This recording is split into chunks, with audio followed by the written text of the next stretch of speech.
नमस्कार दोस्तों। मेरा नाम संजुक्ता कबासी है। मेरा यूनिफॉर्म देखकर ही आप लोग समझ गए होंगे कि I am an advocate by profession. और आपसे आज मैं एक सिलसिले में बात करने वाली हूँ जो कि बहुत ही ज़्यादा सीरियस इश्यू है। क्योंकि ये इश्यू सिर्फ मुझे लेकर या मेरी फैमिली को लेकर नहीं है, क्योंकि ये इश्यू जो है इसमें आर्मी पर्सनल्स भी इसमें इन्वॉल्व है। उनकी रिस्पेक्ट, उनका मान मर्यादा सब कुछ इसमें इन्वॉल्व है। और ये मैं इस सिलसिले में आपसे कहना चाहती हूँ कि एक इंसिडेंट हुआ है, परसों की बात है, 7 नवंबर 2020।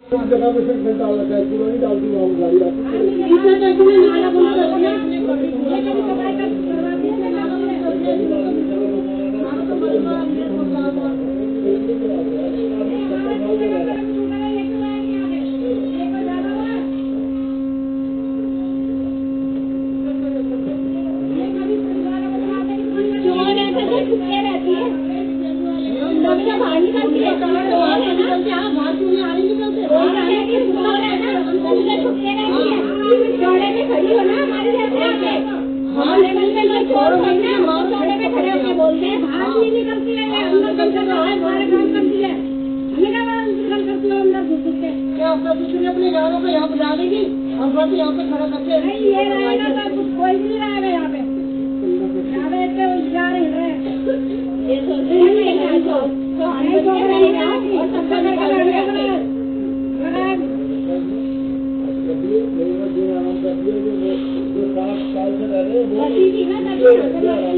सभी सही रहती है। अब तो बस रही है ना तो सोचते हैं जुलम करेगी किसी को कहेगी सबूत आया भी देखो भरने सुने क्या बता रखा भाई और बात नहीं आने तो सोमवार को आएंगे नहीं निकलेगी आने वाले यारों को सोमवार को। मेरे घर में अक्सर आर्मी पर्सनल आते रहते हैं और उसका कारण ये है कि मैंने एक हाई कोर्ट में एक पीआईएल दाखिल किया था और उस पीआईएल के तहत मैंने कुछ इश्यूज उठाए थे। इश्यूज कहने का मतलब ये है कि मैं जहाँ से मैं वीडियो बना रही हूँ और जहाँ मैं रहती हूँ, इस एरिया को खैबर पास कहते हैं। और अगर इसकी हिस्ट्री की बात कहें तो वर्ल्ड वार 2 से लेकर, मतलब कि वर्ल्ड वार 2 के टाइम पे ये ज़मीन अंग्रेज़ों के पास थी। जैसे ही हमें आज़ादी मिलती है, सारा का सारा ट्रांसफ़र जो है वो हमारे मतलब कि इंडियन गवर्नमेंट को ये ट्रांसफ़र हो जाती है। तो कहने का मतलब ये है, ये जो एंटायर जो खैबर पास एरिया है, जहाँ एक छोटे से मकान में मैं भी रहती हूँ, और ये कम से कम 108 एकड़ की एक ज़मीन है। और ये जो पूरी की पूरी ज़मीन जो है ये डिफेंस मिनिस्ट्री, दैट मीन्स कि ये इंडियन आर्मी को ये बिलोंग करती है। उनके हाथ में इनकी सुपरविजन की पावर, इनकी देखरेख की पावर, सब कुछ उनके हाथ में है। तो ये हुआ था कि यहाँ पे क्या है कि एक तरीके से एक इलीगल कॉलोनी बन चुकी है, बहुत ही गंदी तरीके वाली इलीगल कॉलोनी बन चुकी है, जहाँ पे अगर मैं अनऑथराइज्ड कंस्ट्रक्शन की बात कहूँ तो it like it happens every day. ये कोई नई बात नहीं है, मतलब कि यहाँ पे कंस्ट्रक्शन जो है ये रातों रात बन के तैयार हो जाती है। ज़्यादा टाइम नहीं लगता है यहाँ पे बनाने के लिए। रात को ये लेबर एम्प्लॉय करते हैं, घंटों में कमरे बन जाते हैं, फिर बाथरूम, फिर मकान, फिर ये सब तो कोई आम बात तो है नहीं यहाँ की। लेकिन इससे भी सबसे गंदी बात तो ये है कि यहाँ पे ऑल दो ये ज़मीन पूरी की पूरी अनऑथराइज है, जो डीडीए ने जो नोटिफाई किया है, जो कॉलोनीज, जो 1794 कॉलोनीज जो डीडीए ने जो नोटिफाई किया है, उसके अंडर भी ये नहीं आता है और ना ही इसकी कभी ऑथराइज होने की उम्मीद है, क्योंकि ये पूरी की पूरी तरीके की आर्मी लैंड है। लेकिन यहाँ पे क्या है कि लोगों ने मनमानियाँ करना शुरू कर दिया है। ये सोचते हैं क्योंकि हम तो काफ़ी टाइम से बस गए हैं, हमें तो यहाँ से हिलाना बहुत मुश्किल है, तो हमें तो यहाँ से कोई हिला नहीं सकता है। और इस चीज़ को लेके मैं एक और बात कहूँगी कि यहाँ पे मेरे पास में ही जंगल पड़ा हुआ है। यहाँ पे एक छोटा सा, मतलब कि काफ़ी दिनों से हैबिटेबल है नहीं, यहाँ पे बहुत दिनों से लोग नहीं रह रहे हैं, तो एक छोटा सा एक जंगल सा बन गया है। वहाँ पे काफ़ी ज़्यादा पेड़ पौधे हैं और ये पेड़ पौधे जो है, ये अगर कहते हैं कि हम इतने साल से रह रहे हैं, उनका राइट सबसे ज़्यादा है यहाँ पे रहने के लिए, क्योंकि कम से कम वो तो 200 साल से तो कम से कम वो पेड़ पौधे यहीं पे ही है, यहीं पे ही उग रहे हैं, यहीं पे ही मतलब उनका रहना बहना घर समझ लीजिए जैसे होता है। इन्होंने क्या किया है कि अनऑथराइज कंस्ट्रक्शन, क्योंकि इनको करना है, इनको अपनी फैमिली बनानी है, इनको अपना घर बनाना है, तो इन्होंने अब ये करना ये शुरू किया है कि ये जो पीछे के जंगल का जो एरिया है, आपको इमेज भी दिखते रहेगा, साथ साथ वीडियो के साथ साथ दिखते रहेगा, सारी की सारी मैं आपको वीडियो भी दिखाऊंगी, सब कुछ एक एक डिटेल्स के साथ मैं आपको बताऊंगी कि क्या हुआ था। तो ये कम से कम 2017 की बात है। मैंने एक रिट पिटीशन डाला था दिल्ली हाई कोर्ट में, जिसका नंबर है 10902/2017। It's a writ petition civil case. तो इसमें मैंने ये इश्यूज उठाए थे कि क्यों ऐसे जंगलों को काट के, और सबसे मेन बात तो यहाँ ये है कि ऑल्दो ये दिल्ली के अंदर है, ये जो खैबर पास का जो इलाका है ये सिविल लाइंस के अंदर पड़ता है, बल्कि मैं तो कहूँगी कि ये जो सिविल लाइंस का जो पुलिस स्टेशन है वो भी इसके पास है, बहुत ही पास है।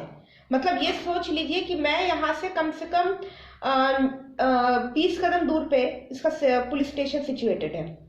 सबको सब कुछ पता है यहाँ पे क्या चलता है क्या नहीं चलता है। जंगलों में बैठ के रात रात भर ड्रग्स लेना, वहाँ पे मतलब ट्री कटिंग्स, जो सबसे बड़ा मुद्दा है ट्री कटिंग यहाँ का, क्योंकि यहाँ पे किसी के घर में ऑल्दो सिलेंडर का कनेक्शन लेकर रखा है, लेकिन सिलेंडर कितने लोग इस्तेमाल करते हैं इसकी तो मैं बिल्कुल भी नहीं बता सकती, क्योंकि यहाँ पे सारे के सारे मोहल्ले के ऑलमोस्ट सारे के घरों में ये जो जंगलों में उगने वाले जो पेड़ पौधे होते हैं उन्हीं को काट के ये अपने चूल्हे में झोंकते हैं। और इतनी पोल्यूशन होती है, जो कहा जाता है कि हमारे यहाँ पे पंजाब और हरियाणा साइड से हमारे यहाँ पे बहुत ज़्यादा धुआं आता है, हमारे पूरे दिल्ली को प्रदूषित कर देता है, लेकिन ये बिल्कुल सही नहीं है। ये कुछ हद तक सही हो सकता है लेकिन बिल्कुल सही नहीं है, क्योंकि इस बारे में कोई नहीं कहता है कि यहाँ पे जो पेड़ पौधे जिनको काट के चूल्हे में झोंका जाता है, जहाँ से वो गंदी धुआं उगती है, जिसे मेरी और मेरी फैमिली इनहेल करने को मजबूर होती है, उसके बारे में कोई कहना नहीं चाहता है। ये यहाँ पे ऑलमोस्ट हमेशा चलता है।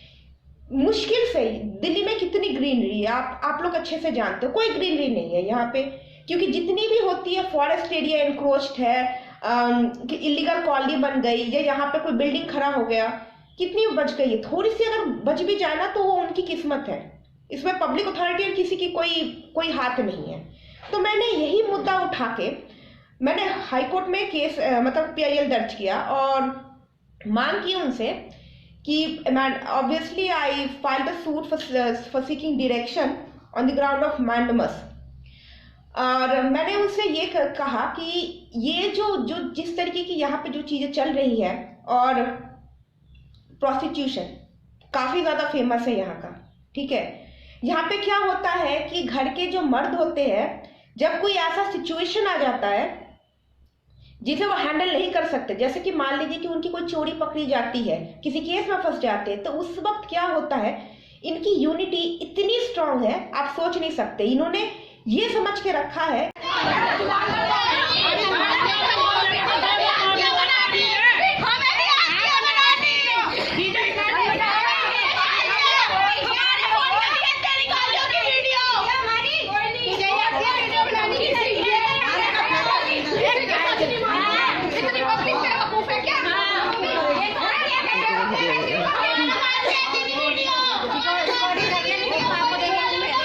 मारिए मेरे को, यही मारिए मेरे को। আমি দেখেছি আমি দেখেছি লাল লাল লাল लालटा है, देखেছি। हाँ चलो चिल्लाओ।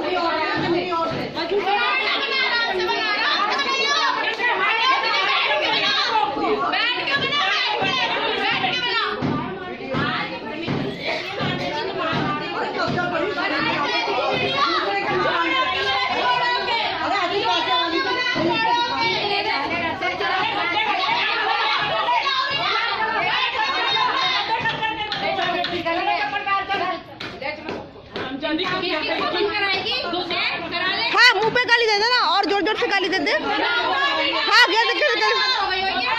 हाँ बोल ना गाली, कुछ बोल रही थी ना, क्या डालेगी, कचरा डालेगी, तेरी माँ बोली। हाँ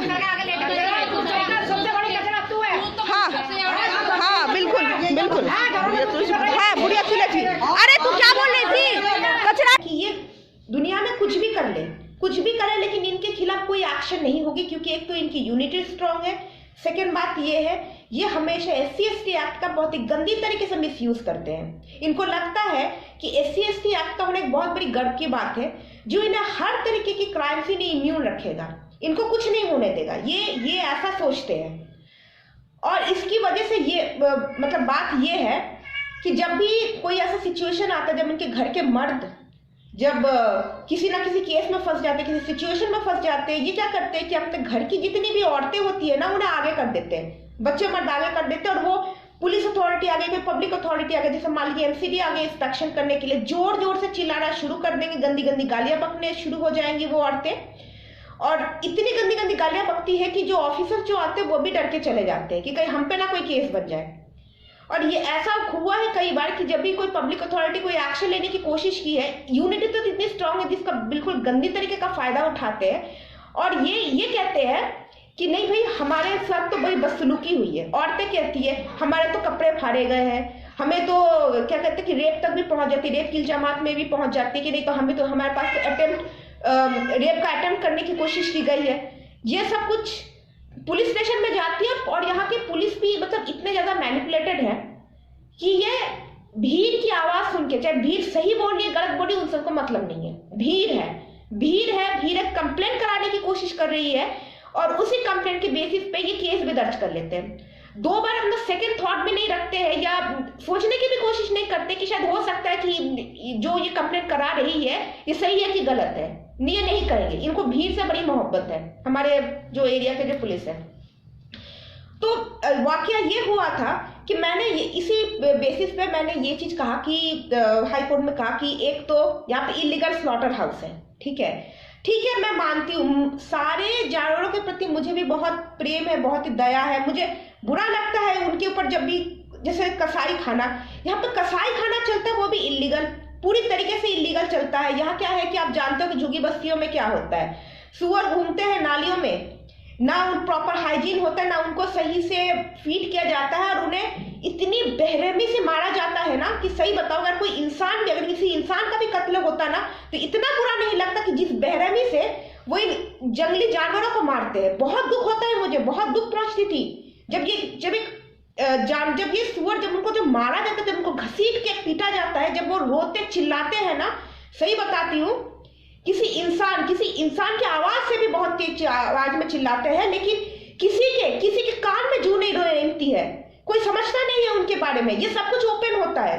पुलिस स्टेशन यहाँ से 20 कदम दूर है, क्या उनको पता नहीं है? बिल्कुल पता है, सब जानते हैं यहाँ पे क्या क्या चलता है, लेकिन फिर भी ये सब कुछ कान में रूई ठूस के बैठे हुए हैं। मेरा ये कहना है ठीक है ये जो है ये एक झुग्गी बस्ती का इलाका, चलो मान भी लेते, अनऑथराइज कॉलोनी है, क्या कहते हैं बिल्कुल जो अनप्रिविलेज्ड लोग जो है वो यहाँ पे निवास करते हैं, ठीक है, वो बहुत ही ज्यादा गरीब है, बहुत ही ज्यादा बेसहारा है, उनके पास कुछ नहीं है। मैं सब कुछ मानने को तैयार हूँ, चलो मैं सब कुछ मानने को तैयार हूँ कि उनके पास पैसे ही नहीं है। मेरा ये सवाल है अगर आपके पास पैसे नहीं है तो इतनी बड़ी बिल्डिंग कहाँ से खड़ा कर रहे हो? पैसे कहाँ से आ रहे हैं? कंस्ट्रक्शन में हमने तो सबको पता है ना कि कितना उसमें खर्च लगता है, कम से कम 2-3 लाख तो लगता ही होगा ना कंस्ट्रक्शन में। यहाँ पे इतनी बड़ी बड़ी बिल्डिंग मिल जाती है, 24 घंटा काम चल लो, 24 घंटा। जब मैं आई थी यहाँ पे 6 साल पहले मैंने ऐसा कुछ नहीं देखा था, लेकिन अभी इतनी रैपिड यहाँ पे कंस्ट्रक्शन इंक्रीज हो चुकी है कि सबको पता है यहाँ पे क्या होता है, पुलिस को पता है, लेकिन पुलिस इतना नहीं करती है कि कम से कम रिपोर्ट फॉरवर्ड करे MCD को और कहे कि नहीं यहाँ पे गिरवाई जाए। नहीं करेंगे, ये कभी नहीं करेंगे। हमें क्या करना है, हमें पास तो बहुत सारे काम है, हमें सब फालतू काम थोड़ी ना करेंगे। कहाँ से इतने पैसे आते हैं अगर इतने गरीब हो और इस गरीबी के बेसिस पे या अपने जात का कार्ड जो खेल रहे हो कि हमें समाज में हमारी कोई स्थान नहीं है, तब इतने पैसे कहाँ से आते हैं? क्यों? मैं बताती हूँ आपको कैसे। मेरी बात हुई थी एक बार जब मैंने कई बार कंप्लेंट कराने की कोशिश की। ऑब्वियसली जब मैं केस करी तो कंप्लेंट तो मैं कराऊंगी। मैंने कंप्लेंट कराने की कोशिश की पुलिस स्टेशन में जाके, पुलिस स्टेशन कह रही कि कुछ नहीं होने वाला। क्यों? क्योंकि सबसे पहली बात है कि इनका जात इनका हथियार है, ये कुछ भी करे इनके ऊपर कोई एक्शन नहीं होगा। पॉलिटिकल पार्टी भी इनके साथ मिले हुए हैं और आप लाख कोशिश कर ले, ये ड्रग्स का ये चरस का धंधा करते, चरस लेते हैं, कोई इलीगल जैसे गाड़ी चोरी का जो बिजनेस जो है वो दिल्ली में बहुत ज्यादा चलता है, ये सब कुछ इनका बिजनेस है, लेकिन आप कुछ नहीं कर सकती है। इनकी यूनिटी स्ट्रॉन्ग है और आप अकेली है, अकेला बंदा कुछ नहीं कर सकता है। पुलिस ने मेरे को चैलेंज दिया है।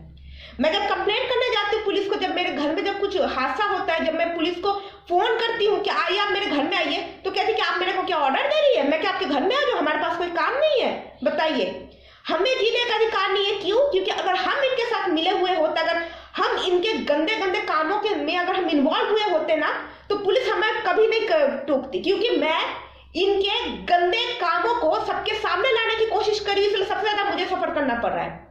मेरे घर के सामने आके गंदी गंदी गालियां देते हैं, मुझे मारने पीटने की धमकियां देते हैं। फोटो में भी आपको दिख जाएगा, मेरा घर भी इन्होंने तोड़ने की कोशिश की। मेरे छत का दरवाजा, मेरे छत में जो छत तोड़ के मेरे घर के अंदर एंट्री करने की कोशिश की। घर पे लूटपाट, या तक कि घर पे जो मेरे जो प्रॉपर्टी के भी जो पेपर्स है वो भी इन्होंने उड़ा के लेके गए। मैंने पुलिस को भी बताया, पुलिस ने कुछ नहीं किया। FIR दर्ज हो गई। FIR नंबर है 189/2019, registered with civil lines Delhi police. ठीक है, पुलिस ने पता है क्या किया? भीड़ इकट्ठा हो गई, मेरे बारे में गंदी गंदी गाली लेने गई, मेरे कैरेक्टर पर तोहमत लगाने लग गई कि नहीं ये तो ये है, वो तो वो है, वो तो क्या कुछ नहीं है। मेरे मदर को मेरे सामने पीटा गया। यही लोग, मैं ये बात कहना चाहती हूँ, ये SC/ST एक्ट का मुद्दा है ना, ये ठाकुर या ब्राह्मणों वाले का काम नहीं है। ये सिर्फ वो सफर करते हैं, ये हम नहीं कह सकते हैं। इसमें OBC भी इन्वॉल्व होते हैं। ये नहीं कह सकते हैं कि सिर्फ ये कानून जो है ना वो सिर्फ ब्राह्मणों ठाकुरों को, ताकि वो अपने लिमिट में रहे, इसके लिए कानून लाई गई। इसमें OBC भी पीसते हैं। ठीक है, मैं जानती हूँ, मैंने अच्छे से सफर किया है। ये थाने में पहुंच गए, मेरे बारे में पता है झूठा से FIR, आपको दिख जाएगा। FIR इन्होंने ये लिखवाया कि हमें ये एडवोकेट ये हमें दौड़ा के हमें पीटा, हमें इन जाति सूचक शब्दों का इस्तेमाल किया, और वो उनका जो जात जो है, जो ये जात लेके चलते कि हमें चूड़ा चमार हमें कहा। ठीक है, आज अगर मैं सामने बैठ के अगर आपके सामने वीडियो बना रही हूँ, वो इसीलिए बना रही हूँ क्योंकि पुलिस को भी पता है कि इन्वेस्टिगेशन में कुछ सामने आया नहीं है। मैंने इस दोनों के अगेंस्ट मैंने दिल्ली हाई कोर्ट में मैंने क्वाशिंग पिटीशन भी डाला है, लेकिन लॉकडाउन के कारण उसका डेट मिलना मुश्किल है। ये दिक्कत हो रही है मेरे साथ। सबको पता है कि कौन कितने पानी में है, लेकिन हमेशा हमें सफर होना होता है। और जब मैंने यही चीज मैंने हाई कोर्ट में जब मैंने ये बातें रखी कि यहाँ पे सनथराज कंस्ट्रक्शन का मुद्दा है, यहाँ पे इतना धुआं छोड़ा जाता है कि कोई भी अच्छे घर का आदमी को इसमें सांस ना ले सके। मैं तो ये कहूंगी, कोई भी मतलब क्या कहे, respectable people of the society can stay here because the amount of smoke that they produce while burning woods. ये मैंने उनको कहा, वो माने। उन्होंने कहा कि सबसे पहली बात तो ये है कि हम ये चीज जो है इनके डिपार्टमेंट में छोड़ते, that is ministry of defence में, उनके डिपार्टमेंट में छोड़ते कि उनको इस जगह को डेमोलिश करना है या उन्हें रीलोकेट करना है। लेकिन मैंने एक और ऑर्डर मैंने सिक्योर किया हाई कोर्ट से, जिसमें ये साफ साफ कहा गया कि किसी भी तरीके की यहाँ पे कोई ट्री फेलिंग नहीं होगी। लेकिन अभी भी ट्री फेलिंग होती है, और ट्री फेलिंग का मुद्दा मैं आपको बताती हूँ सबसे ज्यादा इंक्रीज किस पीरियड में होता है। जैसे अभी नवंबर का महीना चल रहा है, नवंबर के बिगिनिंग से लेकर मार्च के एंडिंग तक इतनी ज्यादा यहाँ पे ट्री कटिंग होती है। ग्रुप में 100 से 200 से लोग यहाँ पे भर के आ जाते हैं, यहाँ पे सारे पेड़ काट के मतलब बंजर बना के जाते हैं, क्योंकि ये एक बिजनेस बन चुका है। ये ट्री कटिंग सिर्फ और सिर्फ आप चूल्हे में नहीं ठोकते हैं, इसका ये ऐसा ये बिजनेस है कि इसका अब जानते हो कि लकड़ियों की कीमतें बढ़ रही है, तो ये उनका एक इलीगल बिजनेस बन गया है। रात को यहीं पे बैठेंगे, गाली गलौज करेंगे, ड्रग्स लेंगे, चरस लेंगे, आग लगा के वो फूकेंगे बैठ के, जंगलों में भी आग लग जाती है, ऐसी बातें नहीं है। ये सारी बातें मैंने कोर्ट में कही। ठीक है, उसके बाद से मुझे पता चला कि इनके असली जो मालिक है, जब मैं केस मैंने डाला था मुझे तब नहीं पता था कि असली मालिक कौन है। मुझे बाद में पता चलता है कि आर्मी इसकी असली क्या कहते हैं मालिक है, उनके हाथ में इनकी सुपरविजन है। मैंने उनसे कांटेक्ट बनाने की कोशिश की, मैंने उनको सब बताया, तो उन्होंने कहा ठीक है, जब हम सुपरविजन करने आएंगे, जब भी हम इन जगह को जब हम सुपरवाइज करने आएंगे, जब हम उनको देखने आएंगे, इंस्पेक्शन करने आएंगे, हमारा जो आर्मी पर्सनल जो है कोई भी हो वो आपके घर जरूर विजिट करेगा। मैंने कहा बहुत अच्छी बात है, आप आइए। परसों की बात है, 7/11/2020 की बात है। आपको सब कुछ वीडियो दिख जाएगा, आप समझ जाएंगे कि ये किस टाइप के कितने घटिया लोग हैं। और इनकी जो औरतें हैं ना, मैं सही बताती हूँ, इन औरतों को ना इज्जत तो कभी मिलनी ही नहीं चाहिए, क्योंकि दूसरों को इज्जत नहीं देना चाहती है। इतनी गंदी वर्ड निकालती है, किसी एडवोकेट को इतनी गंदे तरीके से बदनाम करती है। ऐसे मैं आपको नाम भी बता देती हूँ वो कौन कौन है जो आपको वीडियो में दिखे हैं। ये आपके हैं, हमारे घर में 2 मकान है, 25 और 25 है, ठीक है। 100 गज की जमीन घेर के रखी हुई है, पता नहीं कहाँ से। मेरे ऊपर पता नहीं गंदे गंदे इल्जामात लगाती है कि ये तो ये है, ये फ्रॉड है, वो ये है। मैं ये कहती हूँ कि तुम्हारे पास ये जमीन कहाँ से आया? इस जमीन का तो मालिक तो कोई नहीं है, ये तो कोई ऑथोराइज जमीन में नहीं है, इनके घर में तो पेपर्स भी नहीं है। पेपर तो छोड़िए, पानी फ्री में कंज्यूम करते हैं, कम से कम पानी का मीटर तक घर पे नहीं लगा हुआ है, बिजली चोरी करके अपना गुजारा करते हैं। ये है इनके असल सच्चाई। घर में दो मकान है, 25 और 25 है, जिसमें से ओम प्रकाश जो घर का मुखिया है, उसकी बीवी शकुंतला है, उसकी 3 बहुएं हैं, ठीक है ना। जो बड़ी वाली मंजू हो गई, सेकंड वाली निशा हो गई, और एक और औरत उसके घर पे रहती है, और एक 25 से है जो द्रौपदी नाम है, ठीक है। स्वीपर है, मॉर्निंग में जाती है, 5 बजे झाड़ू लगाने जाती है और आ जाती है। ये है इसका काम। बच्चे, इसके बेटे भी 2 बेटे हैं, सुदेश है, महेश है, उनकी 2 बीवियां हैं, आरती है। और एक और मकान है हमारे साथ में रहती है, उसमें मीनाक्षी जो कि एक क्रिश्चियन कन्वर्ट है, और राजेश उसका पति है, और उसकी एक लड़की है, ठीक है। ये तीनों मकानों ने इनको जब से पता चला, क्योंकि ये यहाँ के मुखिया बने फिरते हैं, हम यहाँ पे कुछ भी करेंगे, मुझे चैलेंज, मुझे कहा है मैं अपने घर में लकड़ियां जलाऊंगी, मैं धुएं करूंगी, तुझे जो करना है तू कर ले। इतनी गंदी गंदी लैंग्वेज में ये मुझे गालियां देती है। आप समझ सकते हैं कितना कितना चुभता है। खास करके जब आप एक एडवोकेट होते हो, इतने अच्छे प्रोफेशन में होते हो, जब ऐसे गंदे घराने की औरतें जब आपको गाली दे जाती है तो क्या होता है? मैं तो कहूंगी इन्हें जीने का भी कोई अधिकार नहीं है। इनके साथ तो बदतर से भी बदतर सलूक होनी चाहिए। इन्होंने क्या किया है कि पिछले साल हुआ था, जब सबको पता चल गया कि मैं यहाँ पे ऐसे केस लोगों को जैसे आर्मी हुआ, सरकार हुआ, मैं सबको बता रही हूँ कि यहाँ पे क्या क्या कारनामे होते हैं ना, दे गॉट पिस्ड ऑफ। उनको लग गया कि जब तक हम इसे यहाँ से हिलाएंगे नहीं ना, तब तक हमारा कुछ नहीं हो सकता है। तो इसने क्या किया, और भी 3 लोग हैं, जिसमें से एक रंजीत हो गई, उसकी माँ हो गई सरोज, और उसका बाप हो गया चंद्रपाल, ठीक है। ये लोग हैं, ये सारे मतलब हमारे आसपास भी रहते हैं। और भी बहुत सारे मकान है, और भी उनके भी नाम ले सकती हूँ अभी, जैसे रजनी हो गई, मुकेश हो गए, और फिर एक अंजू सिंह हो गई। फिर यहाँ पे एक चर्च, एक अनऑथराइज चर्च बना पड़ा है, सेंट बैप्टिस्ट, जिसने यहाँ पे बैठ के खूब सारे धर्म परिवर्तन कराया है, ठीक है। ऊपर से हिंदू, अंदर से क्रिश्चियन, ये चल रहा है यहाँ पे, ठीक है। और ये इसी चीज का अभी तक का कार्ड खेल रहे हैं, गंदगी फैला रहे हैं, किसी का जीना हराम कर रहे हैं, ड्रग्स का बिजनेस करते हैं, अनऑथराइज कंस्ट्रक्शन करते हैं, ट्री फेलिंग करते हैं, प्रदूषण फैलाते हैं, लोग के घर में घुस के गालियां देते हैं, घर में घुस के तोड़फोड़ करते हैं, लूटपाट करते हैं, लेकिन पुलिस की इतनी मजाल हो कि इन्हें पकड़ के अरेस्ट करें। ये सिर्फ हमें पुलिस कहते हैं आपके सपोर्ट में कोई है। मैंने कहा क्यों, मेरे सपोर्ट में क्यों होगा? मैं तो इन्हीं के खिलाफ बोल रही हूँ, मेरे सपोर्ट में क्यों होगा?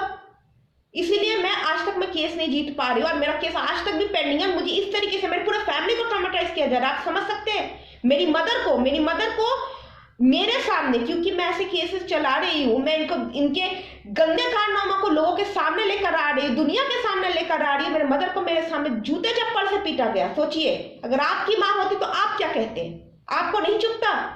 चाहे वो बेटा हो या बेटी, अगर उसके सामने अगर उसके मदर को अगर जूते चप्पल से पीटा जाए तो क्या बीतेगी आपकी? खून खोलता है खून, अगर बोला जाए तो। मैं कुछ नहीं कर पा रही हूँ, और मैं कुछ कर भी नहीं सकती, और मुझे कुछ करना भी नहीं चाहिए, क्योंकि मैं जिस प्रोफेशन में हूँ, ये जो काला कोट जो मैंने पहना है, मुझे इसकी मर्यादा के खातिर मैं आज तक मैं चुप बैठी हूँ, मैं कुछ कर नहीं पा रही हूँ। लेकिन मुझे लगा कि नहीं, मुझे अब ये दुनिया के सामने बताना चाहिए ये किस टाइप की औरतें हैं, यहाँ पे क्या है। दिल्ली में आप जानते हैं झुग्गी जो बस्तियां बसी पड़ी है, ठीक है, और ये ऐसे नहीं बसती है, एमएलएस का भी हाथ होता है, लोकल एमएलएस का भी हाथ होता है, और ये इसी वजह से इनको इतना ज्यादा पावर मिलता है कि किसी घर में घुस के तोड़फोड़ करें। मैं आपको कहती हूँ, मेरे यहाँ का जो एमएलए है, चांदनी चौक कॉन्स्टिट्यूंसी, सिविलाइज उसी के अंडर पड़ता है, ये मेरी शिकायतें लेके वहां पे पहुंच जाते हैं। उनका घर पड़ता है सिविल लाइन्स में, उनकी मेरी शिकायतें लेके कहते हैं कि इन्हें यहाँ से धक्के मार के हाथ पकड़ के घर से निकाल दो, इनकी बिल्डिंग गिरा दो, इनके बिल्डिंग को आग लगा दो। और जो एमएलए है वो आप एमएलए हैं, ठीक है। पहले के जमाने में वो कांग्रेस एमएलए हुआ करते थे, लेकिन आज के जमाने में आप एमएलए, नाम नहीं बता रही हूँ, चांदनी चौक कॉन्स्टिट्यूंसी के एमएलए हैं। आप इंटरनेट पे सर्च कर सकते हैं, आपको नाम पता चल जाएगा। वहां जाके मेरी कंप्लेंट लेके जाते हैं। तो मेरे ऊपर सोचिए कितने प्रेशर है। ये प्रेशर तो है ही है, पॉलिटिकल प्रेशर भी है। सारे इनकी ये जो है ना, ये जो झुग्गी बस्तियां जो दिल्ली में है ना, सारे ने इनके प्रति क्या करते हैं, सहानुभूति दिखाने के लिए सारे खड़े हो जाते हैं। लेकिन इनके अंदर, इनके जो बस्तियों में जो कितना गंदा हालत बना पड़ा है, इनकी असल सच्चाई क्या, ये करते क्या है, इनके पास पैसे कहां से आते हैं, ये कोई नहीं बताता है, ना ये कोई बताएगा। क्योंकि ये अगर पता चल गया ना, तो ये जो दिखा रहे हैं ना कि हम लोग काफी ज्यादा क्या कहते हैं कि बिल्कुल समाज के बिल्कुल निचले स्तर के लोग हैं, ये नहीं रहेगा। ये सच्चाई है दिल्ली की। आए आप देखिए, हर रोड पे आपको झुग्गी बस्ती मिल जाएगी, और वहां पे कैसे लोग रह रहे, किस टाइप के लोग रह रहे हैं ना, जब आपको पता चलेगा तब आप समझोगे कि नहीं, कि ये ऐसे ऐसे इनके ऊपर कोई केसेस नहीं चलते, कोई किसी को शौक नहीं है इनको कि झूठा केस में फंसाने का। ये है इनकी सच्चाई। ये सारे यूनिटी में काम करते हैं, इनकी यूनिटी ही से इनकी सबसे बड़ी ताकत है। और इसी की वजह से पुलिस भी डर के रह जाती है। और अगर मैं ये कहूँ कि अभी का जो सरकार है हमारे दिल्ली में, इनके तो फेवरेट है, क्योंकि इनको इनसे तो वोट मिलता है, ठीक है ना। इनको क्या फर्क पड़ता है कि कोई भी कुछ भी काम करे, कहीं का अनऑथराइज कंस्ट्रक्शन, कोई इलीगल बिजनेस करे, कोई प्रोस्टिट्यूशन का बिजनेस करे, या इनकी औरतें गंदे घराने की हो, ठीक है ना। इनसे क्या फर्क पड़ता है, इनको वोट मिलने से मतलब है। इन्हें ये नहीं फर्क में आता है कि कोई फैमिली या हमारी 4 फैमिली, हम किस तरीके के डर के साए के अंदर जी के रह रहे हैं, ये इनको नहीं समझ में आता है। इनको लगता है कि इनका जाति इनका हथियार है, ये एससी एक्ट से बिलोंग करते तो इन्हें कुछ भी कर सकते हैं, किसी का भी जीना हराम कर सकते हैं। लेकिन हम नहीं कह सकते हैं, क्यों? अगर हम कहेंगे तो हमें भी केस, हमारे ऊपर भी केस लग जाएगा। और आप जानते हैं ये कितना खतरनाक एक्ट है, कितना इसके ऊपर लोगों को प्रताड़ित किया गया है इस एक्ट के ऊपर। एक कंप्लेंट से बंदा जेल जा सकता है, इतना घटिया एक्ट है ये। और ये डिस्क्रिप्शन ऑल द पुलिस के पास दी गई है कि प्रॉपर इन्वेस्टिगेट करे, लेकिन कितनी प्रॉपर इन्वेस्टिगेशन होती है आप समझ सकते हैं। कोई भी तो भीड़ में आके बंदा की अगर किसी से दुश्मनी हुई तो वो तो जोर जोर से चिल्लाएगी इसने किसी का खून कर दिया, तो क्या पुलिस उसे उठा के लेके जाएगी? ये तो देश का कानून नहीं है ना। देश का कानून तो ये है ना कि प्रॉपर इन्वेस्टिगेशन के बाद ही सारा काम हो। किसी को कुछ कह देना, अभी रिसेंटली सुप्रीम कोर्ट का जजमेंट आया जिसमें सुप्रीम कोर्ट ने साफ साफ कहा है कि इंसल्ट करना, किसी की इंसल्ट करना, इसका मतलब ये नहीं कि उसके जात पे गाली देने के बराबर है। मान लीजिए कि मैं किसी और कास्ट की हूँ, I am not from SC ST, ठीक है, मेरा किसी SC ST एक्ट के साथ कोई कहासुनी हो जाती है, मैंने उसको कुछ कह दिया, उसने मुझे गाली दी, मैंने भी उसका जवाब दिया, इसका मतलब क्या है कि मुझे भी जेल हो जानी चाहिए? ये इसका तो ये मतलब नहीं होता है ना। कानून तो सबके लिए बराबर है, चाहे वो किसी भी जात समुदाय धर्म से बिलोंग करे। अगर वो गलती करता है तो उसे भी सजा होनी चाहिए, पर नहीं, यहाँ पे तो कुछ सीन ही कुछ अलग बना पड़ा है। यहाँ पे सीन ये है कि मैं बता दूं मैं हिंदू हूँ, लेकिन मुझे बहुत ज्यादा डर लगता है यहाँ पे, क्योंकि यहाँ पे मेजोरिटी जो है, ये जो चर्च जो चल रहा है और जिसके सहारे से ये सारे जो अनऑथराइज्ड कंस्ट्रक्शन जो बने पड़े हैं ना, मुझे बहुत डर लगता है, मुझे बहुत डर लगता है इन सबसे। क्योंकि ऊपर से तो हिंदू है लेकिन अंदर से कुछ और है, कन्वर्टेड है सारे। मैं आपको बता देती हूँ, अभी जैसे कि आपको मैंने अभी बताया कि मैंने केस किया था, PIL डाली थी दिल्ली हाई कोर्ट में, तो उसमें ये मतलब कि मैंने जैसे जो मांगे रखी थी कि आप इसे डेमोलिश कर दे, यहाँ पे या तो इन्हें रीलोकेट कर दे। मैंने ऐसे कहा था कि डेमोलिश करके इनको रीलोकेट कर दे, मैंने ऐसा एक पिटीशन डाला था। 10902/2017 WPC 10902/2017। आप दिल्ली हाई कोर्ट के वेबसाइट में जाके भी आप एक पन्ना पढ़ सकते हैं, उसमें क्या ऑर्डर था, मैंने उसमें क्या क्या रिलीफ रखी थी, सब कुछ आपको उसमें मिल जाएगा। मैंने सब कुछ पूरे वीडियो के साथ, पूरे फोटोग्राफ्स के साथ मैंने सब कुछ अच्छे से किया था, अपनी तरफ से मैंने सब कुछ क्लियर रखा था कि कल को बात ना आ जाए कि मैं कोई झूठ बोल रही हूँ। पुलिस कंप्लेंट भी डाली लेकिन कुछ नहीं हुआ, कुछ होने वाला भी नहीं, क्योंकि उनको लगता है कि इनकी यूनिटी बहुत स्ट्रांग है, तो मैं तो वैसे भी कुछ नहीं कर सकती, मेरे केस का कोई मतलब है ही नहीं। चलो मैंने ये कर दिया। उसके बाद वो बार बार आते, क्योंकि उन्होंने मुझे प्रॉमिस किया था कि वो जब भी आएंगे वो मुझे हमेशा विजिट करके जाएंगे और मुझे इंटीमेट करके जाते हैं कि वो यहाँ पे क्या क्या मतलब कि किस टाइप की इंस्पेक्शन करते, किस वर्क पर्पज से उन्होंने विजिट किया है, तो मुझे उसकी कॉपी भी मिलती है। तो वो भी आए थे, परसों की बात है। तो इट वॉज लाइक कि ग्राउंड फ्लोर का जो दरवाजा ऑब्वियसली सबका ही होता है, तो मैं उस टाइम पे जिस टाइम पे आया था मुझे नहीं समझ में आया था, क्योंकि I was at the time in the shower. और उसके बाद उन्होंने काफी देर तक दरवाजा पीटा, घर में भी नहीं थे क्योंकि हमारा जो किचन है वो भी फर्स्ट फ्लोर में शिफ्टेड है। तो मम्मी वहीं पे खाना वाना बनाती, तो उन्होंने काफी देर तक दरवाजा खटखटाया, फोन भी किया, लेकिन मतलब उस दिन मैं आपको कहूँ कि इतना मेरा मतलब कि बुरा दिन था कि मेरा फोन भी नहीं लगा। उन्होंने बहुत कोशिश की लेकिन मेरा फोन नहीं लगा। तो उसके बाद क्या हुआ कि ये जो जो जिनका नाम बताया मैंने, द्रौपदी, ओम प्रकाश, शकुंतला, मंजू, आरती, मीनाक्षी, इसकी बेटी, ये सारे उन्होंने क्या किया कि अब तो बहुत अच्छा सिचुएशन, अब चलो इसका अच्छे से फायदा उठाते हैं। उन्होंने क्या किया, आर्मी पर्सनल को रोके, उन्होंने इतनी उनको गाली बकी, कहा कि आने दो उसके यारों को, मतलब मेरे रेफरेंस में कहा गया, आर्मी उनके साथ धक्का तक दिया। औरतें, स्पेशली औरतें आई थी और कही कि आने दो, उनको बताती हूँ, निकाल के इसको पीटेंगे। तो भीड़ देख के आर्मी पर्सनल वाले भी चली गई, क्योंकि बेकार में नहीं तो और इश्यू बन जाता। 2 आर्मी पर्सनल आए थे और कहने अब मुझे कहती है कि तेरे यार को बुलाना। वर्ड सुनिए, आर्मी पर्सनल, वो आर्मी जिन्हें हमारी देश पूरी सैल्यूट करती है, जो हमारे देश को बचाती है बाहरी शत्रुओं से, उनके खिलाफ कहती कि तेरे यार को बुलाना, बताएंगे तुझे, आने दो उसे मंडे को, देखते हो कैसे आती है। ऐसे करके बोला गया। सोचिए, आर्मी पर्सनल को ऐसे बोला गया।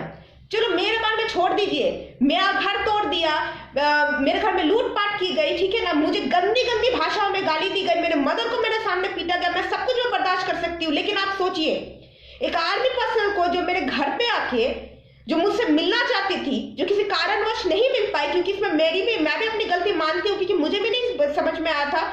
और वो सरप्राइज इंस्पेक्शन, वो ऐसा नहीं कि एक दिन पहले वो इंटीमेट करके आती है, वो जस्ट आती है और आके चली जाती है, ऐसा उनका प्रोटोकॉल होता है, ठीक है।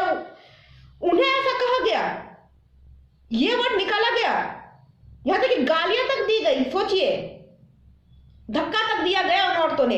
ऐसे घटिया किस्म की ऐसी लिच्चर औरतें हैं ये कि कम से कम आर्मी पर्सन के ऑन ड्यूटी आर्मी ऑफिसर के साथ बदसलूकी की गई। आप सोचिए ये कितना बड़ा गंदा काम किया है इन्होंने। क्या ये एक्सेप्टेबल है हमारी सोसाइटी में? मैं तो कहती हूं कि इन औरतों को ना जेल होना चाहिए। ये जो काम किया है इन लोगों ने, बिल्कुल बहुत ही गंदगी वाले काम किया है इन्होंने। मैं जब भी वो वीडियो देख रही हूँ, मुझे अपने लिए नहीं, मुझे उनके लिए बुरा लग रहा है। और ये वीडियो में भी आपको साफ हो जाएगा, वीडियो भी देख लीजिएगा, आपको इसी वीडियो के साथ ही मैं आपको दिखा दूंगी। लेकिन पहले बोलना जरूरी था। यह कब तक चलता रहेगा? ये पूरा है, मैं आपको बता दें तो खैबर पास का जो इलाका है, ये वर्ल्ड वॉर 2 के टाइम पे एक क्वार्टर्स बनाई गई थी, ठीक है। क्वार्टर्स में इनके स्वीपर, इनके जो भी 4th क्लास स्टाफ थे, वो वहां पे रहा करते थे। अब आजादी मिल गई तो इन्होंने क्या किया कि कब्जा डाल लिया, और उस कब्जे को कभी छुड़वाया नहीं गया, क्योंकि तब तो कांग्रेस की सरकार थी। कांग्रेस तो वैसे भी नहीं करेगी, उनको तो वोट लेने से मतलब है, ठीक है। इतना साल चलता गया। ये एमएलए जो उस टाइम का एमएलए था, ये कम से कम 1998 का कुछ इसी का कुछ किस्सा है। I am not very much sure about it, पर ये 98 का ही ऐसा किस्सा है। उस टाइम पे आर्मी ने एक बार खाली करवाने की कोशिश की थी, ठीक है। एक तो यहाँ पे क्वार्टर बने पड़े, लेकिन आप सोच नहीं सकते इतनी अच्छी सी प्लानिंग की गई है। यहाँ पे पानी के पाइपलाइन बिछवा दिए गए, घर घर इलेक्ट्रिसिटी पहुंचा दी गई। कैसे होता है ये? क्या अकेले का काम है? क्या झुग्गी वालों का काम है कि ये बैठ के अपने यहाँ पे पाइपलाइन या पानी क्या कहते हैं बिजली का कनेक्शन बिठा ले? इसी पर पॉलिटिकल पार्टी का हाथ है। और ये पॉलिटिकल पार्टी जो अभी की जो दिल्ली की जो पॉलिटिकल पार्टी घिन होती है मुझे इन लोगों से, इन्होंने हमारा जीना हराम किया है। मेरी शिकायतें लेके एमएलए के पास पहुंच जाते हैं। ये एमएलए होता कौन है ये करने वाला? ये पुलिस के पास पावर होनी चाहिए। एमएलए का तो वैसे भी कोई हाथ नहीं होता, ये पुलिस एडमिनिस्ट्रेशन के पास पावर है कि किसी के खिलाफ कंप्लेंट ले या ना ले। लेकिन ये इस तरीके से जो हो रहा है ना, मैं सही कह रही हूं, मैं अपने लिए मैंने इतना कुछ मैंने बर्दाश्त किया है अपने लिए, अभी भी मैं बर्दाश्त करते जा रही हूं। मेरा घर से निकलना बाहर हो गया है। इनका तो देखिए, इनका तो कुछ है नहीं। किसानों पर आरोप लगाया जाता है कि आपकी वजह से दिल्ली में तो बहुत ज्यादा पोल्यूशन है। नहीं पोल्यूशन है, आप हमेशा जिम्मेदार नहीं है। किसान अपनी खेती के लिए कितनी मेहनत करता है। शायद एक ऑफिस गोअर जो रात दिन अपने ऑफिस में काम करते हैं, उससे भी वो डबल मेहनत करता है, वो फसलें उगाता है। उसके खिलाफ आप जा सकते हैं। और ये जो झुग्गी वाले जो है, हमारे सिटी की जो ग्रीनरी है, पेड़ पौधे काट के उन्हें आग में झोंकी, उन्हें उनकी बिक्री करके जो प्रदूषण फैला रहे हैं, जो यहाँ पे जो कचरे पड़े रहते हैं, कचरे को डिस्पोज नहीं किया जाता, उसमें आग लगा के इतनी गंदी धुआं फैला रहे हैं। ड्रग्स लेने का भी भाई नशे की इतनी गंदी लत है, टायर जला लेते हैं नशा करने के लिए। गाड़ी के टायर्स जो है, कितनी गंदी स्मेल है। गंदी की तो छोड़ो, खतरनाक स्मेल है, वो खतरनाक धुआं है। अगर किसी के शरीर के अंदर भी चले जाए ना तो उससे कई तरीके के लंग्स डिजीज भी हो सकते हैं। लेकिन ये किसको दिखेंगे? क्यों दिखाएगा क्यों? क्योंकि इनको तो वोट लेने से मतलब है। मैं एक बात आपसे कह रही हूं, आम आदमी पार्टी की सरकार जो इस दिल्ली में है और जो इस लोकल एमएलए मतलब कि जिनकी सरकार है, मैं इस सरकार के मतलब बहुत ही ज्यादा असुरक्षित महसूस करती हूँ, बहुत ही ज्यादा। मैं बिल्कुल सेफ नहीं हूँ, मेरी फैमिली सेफ नहीं है इस सरकार के अंडर। इस मतलब इन्होंने जो अराजकता जो फैला के रखा है ना, मैं बहुत ज्यादा असुरक्षित महसूस करती हूँ मैं अपने फैमिली के लिए। क्योंकि सबसे पहली बात है, ये जो भी मेरे घर पे गाली गलौज करना, मैंने एफआईआर दर्ज करवाई। आप सोच सकते हैं आज तक इनके खिलाफ कोई चार्जशीट फाइल नहीं हुई है। ठीक है, मेरी लिहाज मत कीजिए, अब कम से कम आप आर्मी ऑफिसर की तो कीजिए। 2 ऑन ड्यूटी आर्मी ऑफिसर जो मुझसे मिलने आते, चलो कोई आज वो आए, कल कोई और सरकारी ऑफिसर आ सकता है, क्या उनके साथ भी क्या यही सुलूक होनी चाहिए? यही बात है। मैं आपसे बस यही कहना चाहती हूँ कि आप सबसे पहले तो वीडियो देखिए, और वीडियो देखे नीचे कमेंट बॉक्स में शेयर कीजिए कि इन घटिया औरतों के खिलाफ क्या सजा सबसे ज्यादा उपयुक्त है। आप मुझे बताइए इनके साथ कैसा सलूक होना चाहिए। क्या ये जो आर्मी ऑफिसर के साथ जो उनके साथ जो धक्का मुक्की की गई है, इन्हें जो गाली दिया गया, उन्हें कहा गया कि आने दे इसके यार को, घुसने नहीं देंगे, मजा चखाएंगे।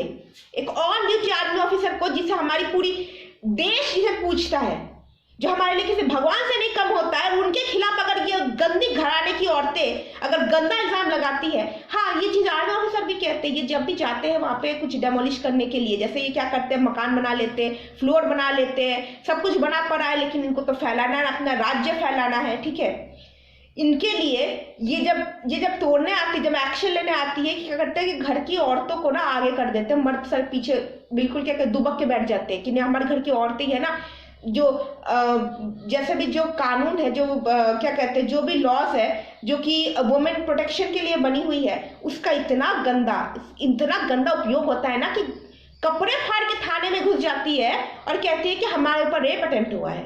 ये गंदगी है।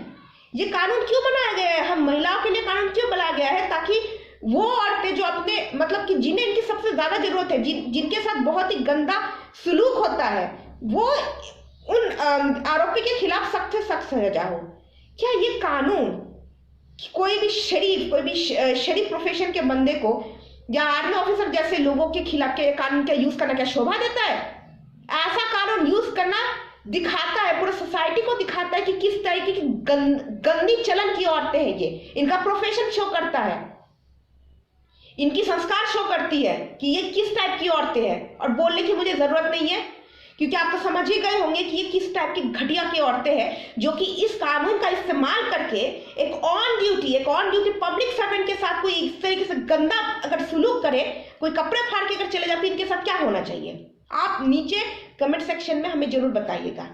और एक और बात है, इस वीडियो के जरिए, ऑल्दो ये एक लंबा वीडियो रहा है लेकिन ये मुझे बताने की बहुत ज्यादा जरूरत थी, क्योंकि इस जगह को ना पुलिस की सख्त जरूरत है, लेकिन वो एक्शन में नहीं आ रही है, क्योंकि पुलिस भी कहीं ना कहीं इनसे मिली हुई है। मैं लोकल पुलिस स्टेशन में बिल्कुल भरोसा नहीं करती हूँ, क्योंकि सबसे पहली बात तो ये है, हम 4 फैमिली मेंबर हैं, हमारे बातों को भरोसा नहीं किया जाता है। लेकिन ये ग्रुप बना के, ये यूनिटी बना के अगर जोर जोर से चीखे ना, अगर इनके चीखने में भी अगर किसी भी तरीके का कोई सच्चाई भी ना होना, तो वो भी एफआईआर में तब्दील हो जाती है। लेकिन अगर हम चिल्ला के अगर सच कहने की भी कोशिश कर रहे हैं तो हम पे केस हो जाता है। ये चल रहा है यहाँ का। मैं सबसे पहली बात हूँ, ये जो लोकल एमएलए जो है, जो चांदनी चौक कॉन्स्टिट्यूंसी का एमएलए है, मुझे सबसे पहले तो ये बिल्कुल भी ये आदमी पसंद नहीं है। इसका काम, इसकी जो कार्यशैली जो है, मुझे इससे सख्त आपत्ति है, क्योंकि ये एक तरफा है। ये आदमी सिर्फ अपना फायदा सोच रहा है, लेकिन कि अब ये नहीं देखता है कि यहाँ पे क्या चल रहा है। और मैं ऑब्वियसली, जो आम आदमी पार्टी की सरकार है, मैं भी इस सरकार के क्या कहते हैं कि राज्य में मैं बहुत ज्यादा असुरक्षित महसूस करती हूँ। और इसीलिए मेरा आग्रह है, मैं अपने प्रधानमंत्री श्री नरेंद्र मोदी जी को मैं ये बोलना चाहूंगी कि काइंडली सर, काइंडली आप इंटरफेयर कीजिए, kindly interfere in this matter. And also I would like to request अपने होम मिनिस्ट्री जो है अमित शाह जी को कि सर प्लीज सर, अगर आप मेरे लिए ना सोचे तो कम से कम आप इस आर्मी पर्सनल के बारे में सोचिए। ये बहुत ही गंदा सुलूक हुआ है, काफी दिनों से ये चला आ रहा है। ये आर्मी पर्सनल खुद भी मानती है कि जब भी ये कोई भी एक्शन लेने की कोशिश करती है तो ये औरतें इकट्ठे होकर उनके ऊपर गंदे गंदे इल्जाम लगाने लगती है, उनके साथ गाली गलौज करती है। कम से कम आप उनकी इज्जत के खातिर तो कम से कम आप केस दर्ज कीजिए इन घटिया औरतों के खिलाफ जिनके नाम है शकुंतला, मंजू, निशा, आरती, द्रौपदी, मीनाक्षी, अंजू सिंह, रजनी हो गई और भी बहुत सारी औरतें हैं और उनके घर वाले, खासकर ओम प्रकाश। क्योंकि ये जो है, ये आदमी जो है, ये पीछे से, ये क्या कहता है कि पीछे से लगा के छुप जाता है। तो मैं यही कहना चाहूंगी, प्लीज आप इनके खिलाफ केस दर्ज कीजिए। और मैं आम आदमी पार्टी की सरकार से मैं बिल्कुल भी खुश नहीं हूँ, मैं बिल्कुल भी खुश नहीं हूँ। मैं बहुत ज्यादा अनसेफ फील कर रही हूँ यहाँ पे रहने में, मुझे अनसेफ लग रहा है। क्योंकि एक तो बात है मैं एम हिंदू, और सेकंड बात तो ये है कि ये जिस तरीके से इन्होंने चर्च बना के जो यहाँ पे जो हत्याएं हो रही है, खासकर की जो वाइल्ड पिग्स, जो सुअर, जो उनकी हत्याएं हो रही है, इनकी चीखें मेरे से नहीं सुनी जाती है। कोई भी आदमी नहीं सुन सकता जो जिस किस्म से ये चीखते हैं ना, उनके खिलाफ कम से कम आप इलीगल स्लॉटर हाउस खोला भी तो बहुत बड़ा जुर्म की बात है। आप उन्हें क्यों नहीं बुक कर रहे हैं? क्यों नहीं जो जंगली जानवर, जो जंगली सुअर घूम रहे हैं, उन्हें क्यों नहीं रिहेबिलिट कर दिया जाता है? क्यों उनको हमेशा सफर करना होता है? इतने गंदे परिस्थिति में उनको पाला जाता है, माहौल सही नहीं होता है, न उन्हें सही से खाना दिया जाता है। जो नाली का पानी पी के मतलब कि अपना किसी तरीके से अपने आप को सर्वाइव करते हैं, लेकिन उन्हीं को ही काट के उन्हीं के मांस को बेचा जाता है बाजार में। मैं बहुत ज्यादा, मैं सिर्फ ये चीज मैं गौ हत्या की ही नहीं, मैं बल्कि सुअरों की हत्याओं के खिलाफ भी हूँ। और also I would like to request our defence minister Shri Rajnath Singh ji, मैं सर बहुत ज्यादा मैं आपसे यही कहूंगी कि देखिए, ये एक आर्मी पर्सनल के ऊपर जो हुआ गया अत्याचार या हुआ गया गंदा सलूक सारे आर्मियों के खिलाफ होती है, मैं ये मानती हूँ। ये सच्चाई भी है। आपने ये वीडियो देखी है और आप ये वीडियो देखिए और आप प्लीज इस मैटर को इंटरवेन कीजिए, इस जगह को आप डेमोलिश कराइए और इन्हें हो सके जो आपको सही लगे वो कीजिए, लेकिन इस एरिया का डेमोलिश होना बहुत ज्यादा जरूरी है। क्योंकि ये एक गंदे लोगों का घर बन चुका है। यहाँ पे कोई भी अच्छे सोसाइटी का आदमी इसमें सर्वाइव नहीं कर सकता है। हाथ जोड़ के रिक्वेस्ट है, मैं अपने जान की फिक्र नहीं करती हूँ। मैं जानती हूँ कि मैंने ये जो यूनिफॉर्म पहनी है, मैं इस यूनिफॉर्म की लाज रखती हूँ और मैं बिल्कुल भी नहीं मैं मतलब कि डरती हूँ अपने जान को लेके। मुझे अपनी जान की परवाह नहीं है, लेकिन लाइक अदर पर्सन्स, मैं भी अपने फैमिली मेंबर को लेके बहुत ज्यादा इनसिक्योर हूँ, बहुत ही ज्यादा इनसिक्योर हूँ। तो काइंडली सर आप इंटरवीन कीजिए, आप इस मैटर को देखिए, आप एक हाई लेवल कमेटी बिठाइए और आप देखिए यहाँ पे ये क्या होता है। इन्होंने क्या इस जगह को नरक बना के रखा है। इस नरक को जलाना बहुत ज्यादा जरूरी है। ये नरक का रहना यहाँ पे बिल्कुल भी मुनासिब नहीं है। और I'm actually raising a strong protest against this government called Aam Aadmi Party, because I'm not safe here. I'm not safe here. I'm not happy with their style of work and with their style of what they are actually doing to us. Because I'm not at all happy. I'm not at all satisfied, and I do not want this government to continue. और आप kindly और आप सब लोग, क्योंकि आपके समक्ष मुझे ये वीडियो रखना बहुत ज़्यादा ज़रूरी था और मैं इसलिए मैं आपसे ये भी कहूँगी, काइंडली इस वीडियो को ज़्यादा से ज़्यादा शेयर करें। ये सिर्फ और सिर्फ ये ठाकुर और ब्राह्मण वाली बात भी नहीं है, ओबीसी की भी बात होती है। और ये रेसिस्ट एक्ट है जिसका मिसयूज सिर्फ और सिर्फ उन दोनों के खिलाफ बनाया गया है, उन दोनों वर्गों के खिलाफ बनाया गया है, ऐसा सोचना बिल्कुल भी बुरा है। और इस एक्ट की जो ऑब्जेक्टिव है, इस एक्ट का जो अर्थ है, जो ये मतलब इसकी जो पर्पस है, ये पर्पस ये है कि ताकि इक्वालिटी हो सके, समानता लाई जा सके। लेकिन अगर इस तरीके से अगर इसका इतना गंदी तरीके से मिसयूज करे कि अपने आप को स्ट्रांग समझने लगा और इस एक्ट के बेसिस पे अगर ये मतलब कि जो वर्ग जो इस समूह से बिलोंग नहीं करते हैं उनके खिलाफ अगर ये अत्याचार ढाते हैं ना, तो मैं सही कहती हूँ इससे भी सख्त इनके ऊपर ये होना चाहिए, सजा होनी चाहिए इनसे। So kindly thanks for watching and do not forget to like and share. Thank you.